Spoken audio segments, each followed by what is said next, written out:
let's face it, this is not the worst thing you've caught me doing.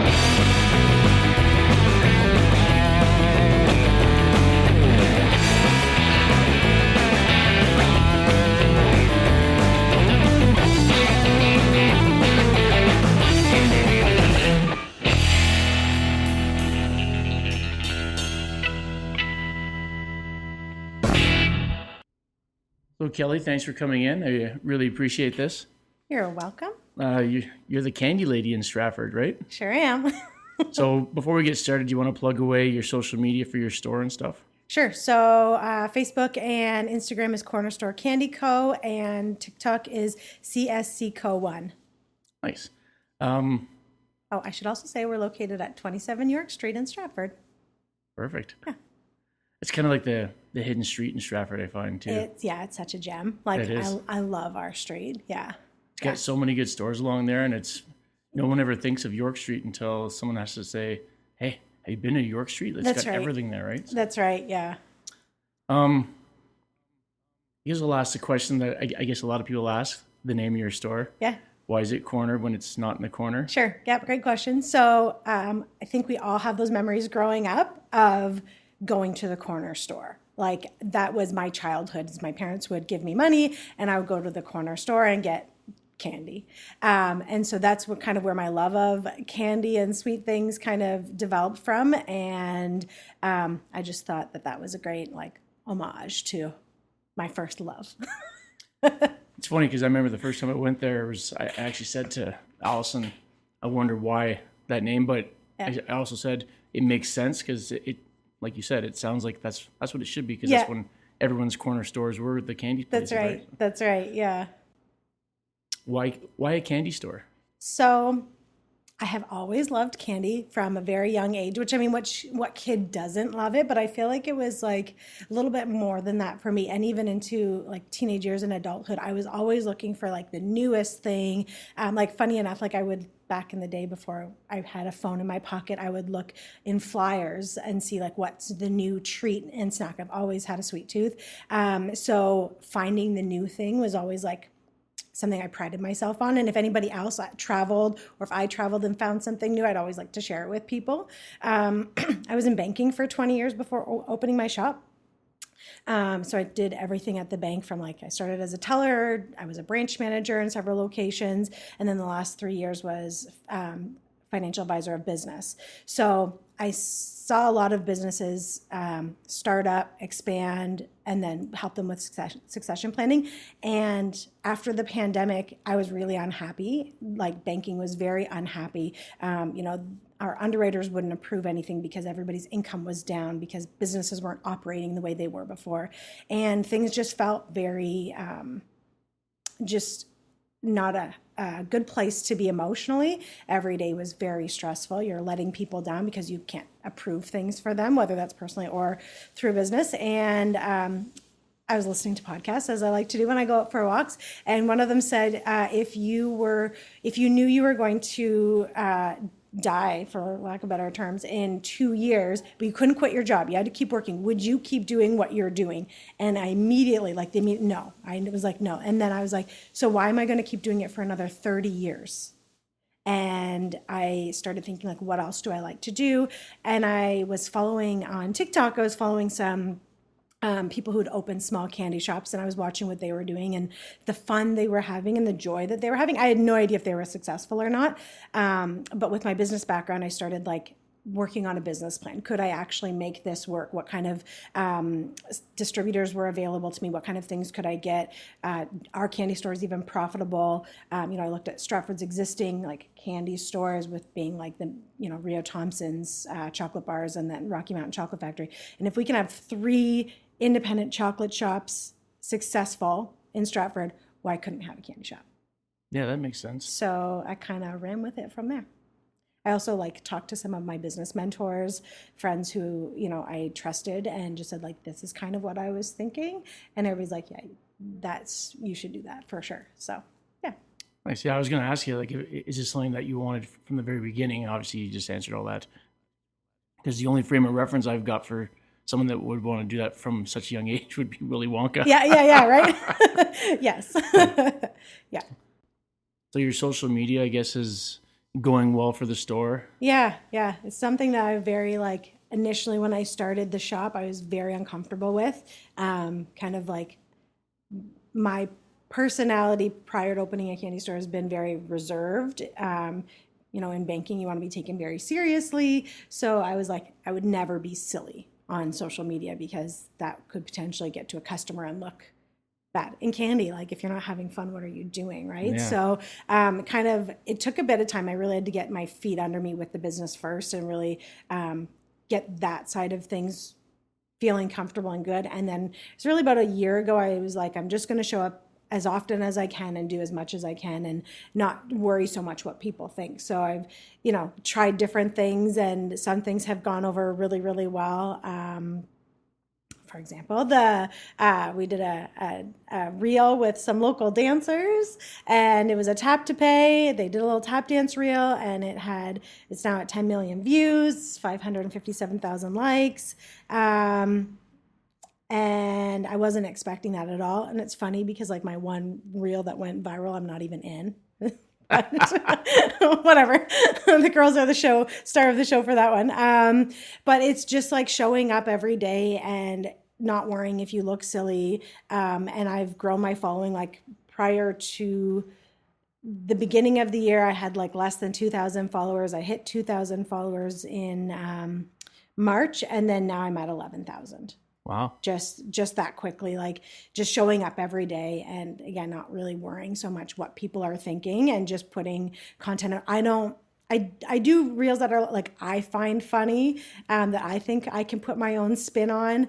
That's really the only way to do it, though. Yeah. Because if you're not enjoying what you're doing, then there's no point. That's right. Yeah, that's right. So I listen, like I kind of like do a little research and see like what is out there, sound bites that I really like that I think I can.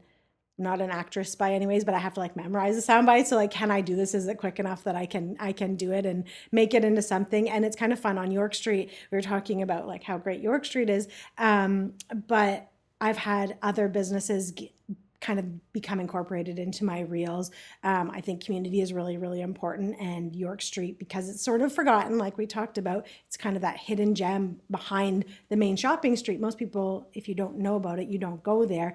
And I'm trying to bring more awareness because the city doesn't have appropriate signing, in my opinion, of the various shopping areas, not just York Street, but further down Wellington, further down Downey, down Albert Street, like the main Rio Thompson on Albert Street, but then there's other businesses there that deserve just as much attention and traffic. So I kind of became like the cheerleader of York Street, I feel like. We created this like York Street State of Mind Instagram account where we share and post each other's things. And it's all of us on the street just trying to bring attention and awareness to all of the amazing businesses, because there are so many great staples and then also new businesses as well that we all deserve that, to be successful, and we can cheer each other on. Like, in my opinion, we're not competition. Nobody's doing the exact same thing on the street, but we're not, even if you were, you're not competing, you're supporting and helping each other grow by sharing each other's stuff. So, I convince like business owners to do reels with me, and those are fun. And, people get a kick out of it. And I have a lot of people comment, oh, I don't know how you do it. And I'm like, you don't put thought into it. You just do it and put it out there. Yeah. Hope people are nice to you. Well, I think camaraderie is really good you're not a team, but you're kind of like the team for the street, right? Yeah. So yeah. like you were saying, and how many people, if you guys don't put these things out, people are only finding York Street if look, there's parking. That's right. Look, here's a bunch of shops here. Yeah, totally, right? totally. Unless you live in town, then but yeah, there's still lots of people in town that they don't even know where York Street is. Absolutely. They've seen it written places, but never taken the time to actually find out where it is. Yeah. And I don't do paid advertising. It's just one of those things as a business, I have to really be careful where I allocate my dollars. And so I don't do paid advertising. So if I'm not out there in some way pushing my business, whether that's through social media or being involved in community events like through donations and stuff like that, people aren't going to know about me because we're kind of hidden away there. So if I can utilize the followers of my other business friends on the street by collaborating with them, that's great. And even speaking of collaboration, like I have candy all over this city. I do collaborations with Circle Foods. They have a rainbow mix. They're very they're very focused on, not focused, they're a great sandwich shop and food shop, but they are very proud of their LGBTQ connections. So I do a rainbow pride mix for them that has sold incredibly well for them. I do a custom mix for the boathouse in Stratford, so that, you know, if you're going there for a sandwich or go on the paddle boats or a boat ride, you can get candy there. Al Cactus, they do a spicy candy mix.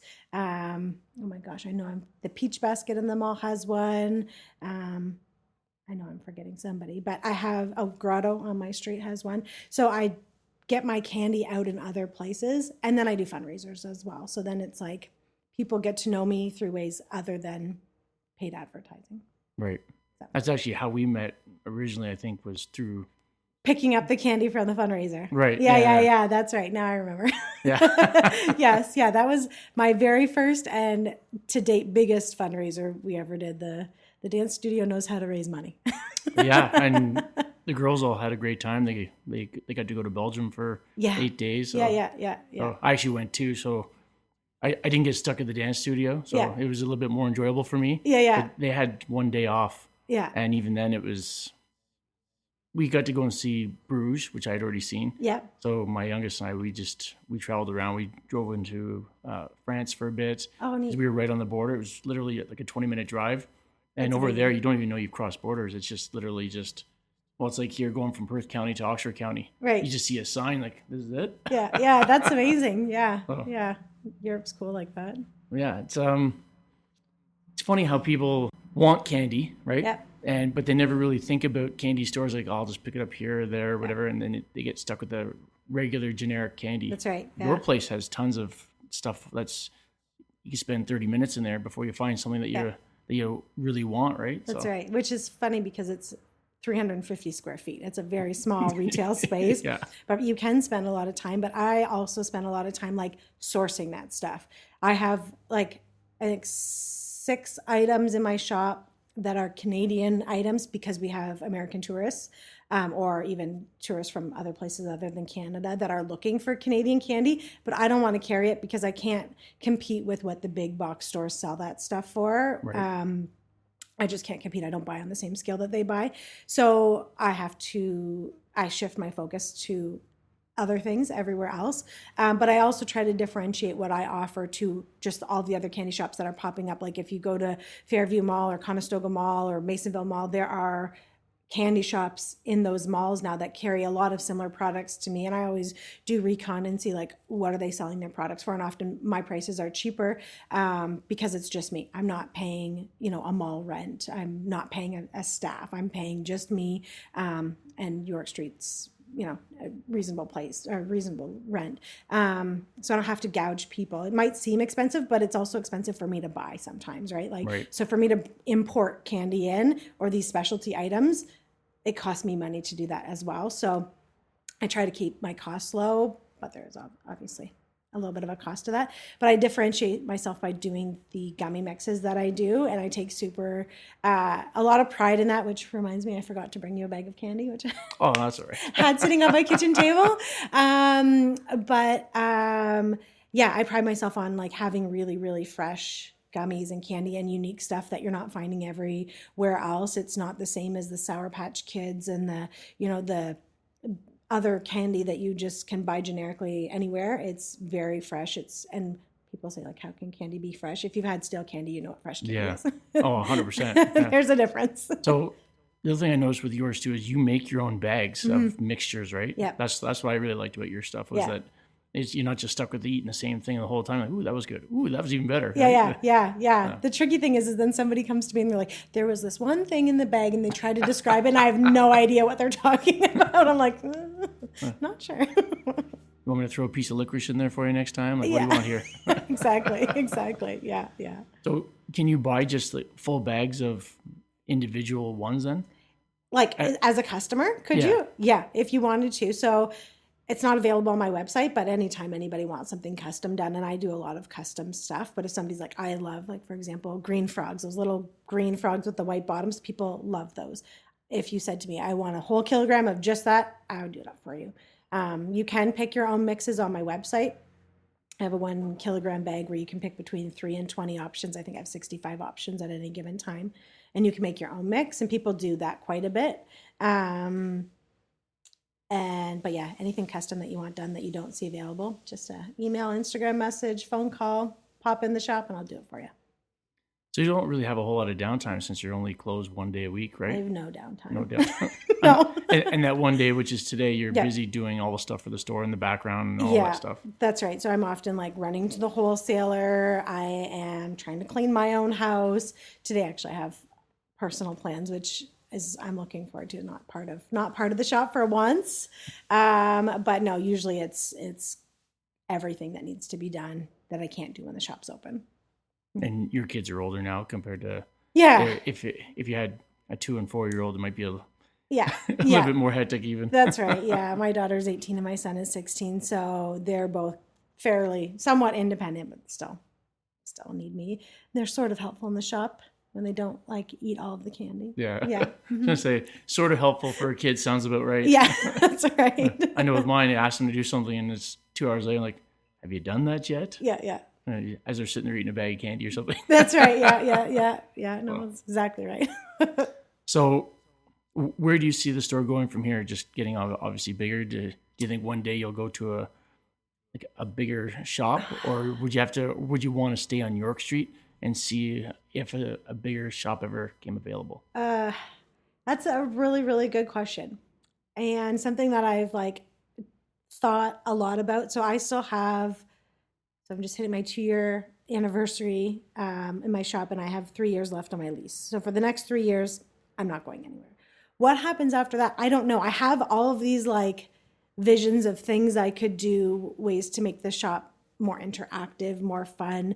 But at the same time, I've done really well with the space I have. And I have seen people that mentors of mine that have expanded and then realized that sometimes going bigger isn't always better. I've been a manager before at the bank, and I don't necessarily want to become the manager of the business where I'm busy dealing with schedules and, managing inventory for multiple locations, or I'm not sure if that's kind of the vibe I've had. I've been asked if I would open locations other places, like seasonal places like Grand Bend and stuff like that, if I would be interested in having another location. I just don't know if that's it for me right now. I kind of like how it is. It allows me to have really personal connections with the people that come in, my regular customers, the community. If I go a lot bigger, I don't know that I could. What about temporary satellite locations? Is that something that you do or no? I don't know. I'm thinking more not necessarily a satellite location, setting up in a mall or anything, but a venue pops up. Yeah, so I do that. The Stratford Makers Market, they put on an incredible Christmas show every year. So the first one they did was the first Christmas I was open, and it was at the Tom Patterson Theater, and it was an incredibly busy and profitable show. They have had one last year at the Rotary Complex, again, incredibly busy, incredibly profitable. And so I'm doing one this November, I think it's the 22nd. And then I'm also doing one in London, the Modern Mom Show. It's November 15th and 16th. So the trick with that though is I don't bring my retail products. I don't bring my, chocolate bars, and I bring my gummy mixes. So it's a ton of work to do something like that because I have to have it all packaged up ahead of time. Right. And because it's seasonal, it's all the Christmas stuff, which if I'm lucky, I'll have in October. And even though that sounds great that I'll have 6 weeks to get it done, it's also October is Halloween. So then I'm busy in the shop focusing on Halloween. And I also have to, in the background, focus on Christmas. So those two are good enough. I don't know that I can do a lot more. So do you shut down the shop for that then, or you just No, that's when the kids step in, or the the kids or I have actually my ex-husband's mom. We're still really, really close. She's been coming in one day a week and helping me out a little bit. So she's going to come and run the shop for me. She's a lot more reliable than the kids. that's so weird. Isn't it? Yeah. So she's gonna cover the shop for me so that I can go focus on those 2 shows in November. I like the fact that, you get to get out there to different venue locations, because then again, these are, like you said, London. Yeah. Next time these people are in Stratford, they'll find your shop out, right? That's right. And I now offer shipping, which is something I didn't do for the first over a year and a half of owning my store. It just seemed like something I didn't have the capacity to manage online sales, packaging them up, shipping them out. But I just launched that this summer. So it's going all right. So now when people do find me, if they're not local, they can reorder. So might end up having to turn your garage into the shipping location, like what I've done with mine. yeah. I mean, yeah, I can do that. I don't have anything in my garage. So. Oh, we've never had our cars in here, so that's why actually, the only reason I'm in here is because we had a renovation done. So we actually lived in here for 6 weeks. Oh. We still slept upstairs, but Yeah. we set up we had a microwave in here, all our dishes. We had a table set up, couch, TV, all that stuff. And then when it just came time to move everything back in, some of the stuff didn't go back in. Right. And then it just turned into my buddies in here, and then Yeah. No, it's a great spot. yeah, actually, that whole wall was covered in stuff. So you do video for yours, and everyone keeps telling me I need to start doing video for mine. I just haven't gotten around to figuring out how to do it. Yeah. Because it's I don't know how to get stuff from GarageBand. I was kind of told last week how to do it, but we'll see how well it goes. But I need to upgrade my laptop. It's not good enough for what I need. Oh, okay. Yeah. I can't get the appropriate software. Yeah. It's so old. Oh, it's an old. Yeah, I think Yeah. that looks like the laptop I have. I have a really old one, but it works for what I need. But Exactly. yeah, that's one thing when you start a new venture, whether that's doing podcasts or opening a store or selling online, or you kind of just learn on the fly. Mhm. But there's a lot of resources out there and people willing to help and share information. And that's something I found really interesting is some of these candy shop owners that were inspirational to me, I've actually become friends with them. And so we share information, we share resources. I'll post something and they'll shoot me a message and be like, hey, who did you get that through? And I'll send that information. I don't need to gatekeep. They're not my competition. We're friends. They are far enough. I mean, if they were in Stratford, I probably wouldn't share that information. But they're far enough away and their customers are not necessarily my customers in that same capacity. So I want them to win just as much as I want to win. So yeah, it's I'm happy to share that information, just like people that probably do podcasts are happy to share information with you on how to do it. Even though you're doing the same thing that they're doing, it's different, right? Yeah. Yeah. It's funny. I've listened to about 10, 15 different YouTube videos on how to grow your podcast or whatever. Yeah. And every one of them has said the same thing, that you have to find a little, well, the one guy said, narrow it all the way down to a specific niche, because you'll have a harder time finding people to subscribe because it's such a narrow focus. Sure. But in the long run, you'll end up with more. Right. I can't. I've been all over the map with who I'm bringing in and stuff. So Yeah. I'd rather do that and have less, I guess. Yeah. Eventually, the followers will eventually end up there. But for now, I like listening to stories like yours. And I had a girl on that went and volunteered in Africa. Oh, neat. And I don't know, I prefer that Yeah. as opposed to, say we had everyone doing candy stores, Yeah. right? And Yeah. I was my stomach's sore from all the candy that people are Right. bringing, right? That's right. So, But that could be the niche though, is just interviewing people and hearing their life story, right? It's not always about advice or how-tos or whatever. It's just conversations on people's lives, because people find other people's lives interesting. yeah. Yeah, I've had several people who have talked about immigrating to Canada and stuff, which I find really interesting, and what their life was like before they moved here. Sure. So, Yeah. but yeah, No. it's great. Well, I know you're kind of pressed for time and I've taken up too much of your time already, but I do appreciate you coming on. Yeah. But if you want to plug your stuff again one more time for your social media and stuff. Sure. So we're Corner Store Candy Co., 27 York Street, Stratford, Ontario. Instagram and Facebook is Corner Store Candy Co., and TikTok is CSC Co. 1. Great. Thank you very much for coming out. Thanks, Ian. And we'll talk to everybody again next time.